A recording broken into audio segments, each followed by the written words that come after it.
আসসালামু আলাইকুম সবাইকে। আজকে আমি খুবই সহজ উপায়ে কীভাবে চিকেন টিক্কা কাবাব তৈরি করতে হয় সেটাই দেখাবো।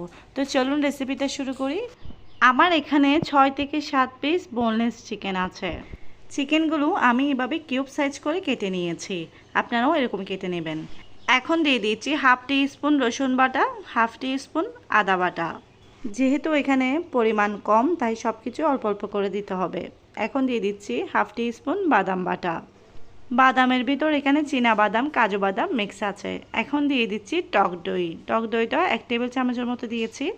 দিয়ে দিচ্ছি স্বাদ অনুযায়ী লবণ।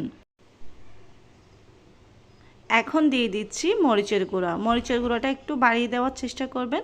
এখানে আমি 2 চা চামচের মতো লাল মরিচের গুঁড়া দিয়েছি। দিয়ে দিয়েছি হাফ টি স্পুন সাদা গোলমরিচের গুঁড়া। আরও দিচ্ছি ধনিয়ার গুঁড়া, তাও হাফ টি স্পুনের মতো। হাফ টি স্পুন দিয়ে দিচ্ছি ভাজা জিরার গুঁড়া। এখন দিয়ে দিচ্ছি টমেটো সস। এখানে 2 টেবিল চামচের মতো টমেটো সস দিয়েছি। এখন দিয়ে দিচ্ছি লেবুর রস।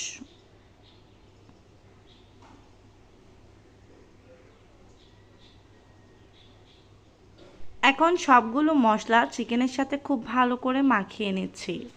এখানে সবগুলো ইনগ্রেডিয়েন্টস একদম অল্প অল্প করে দিতে হবে।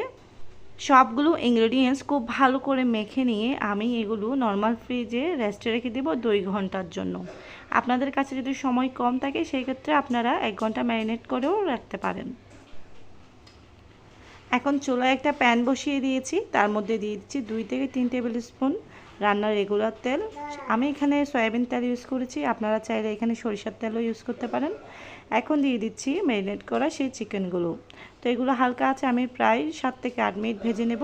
আপনারা চাইলে এই কাবাবগুলো সরাসরি শিকের মধ্যে পরে কয়লার উপরে পুড়িয়ে নিতে পারেন, সেক্ষেত্রে স্মেলটা এবং টেস্টটা আরও এনহ্যান্স হয়। আর যাদের কাছে গ্রিল ওভেন আছে তারা তো ওভেনে চাইলে এটা করে নিতে পারছে, কিন্তু যাদের কাছে এর কোনোটাই নেই তারা কিন্তু সরাসরি এভাবেই চুলার মধ্যে এটা করতে পারে, তাতে কোনো সমস্যা নেই।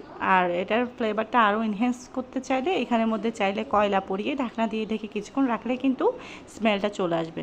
তো আশা করি রেসিপিটা আপনাদের খুব ভালো লেগেছে। রেসিপিটা যদি ভালো লেগে থাকে please like, share and comment করতে ভুলবেন না। সবাই ভালো থাকবেন। আল্লাহ হাফেজ।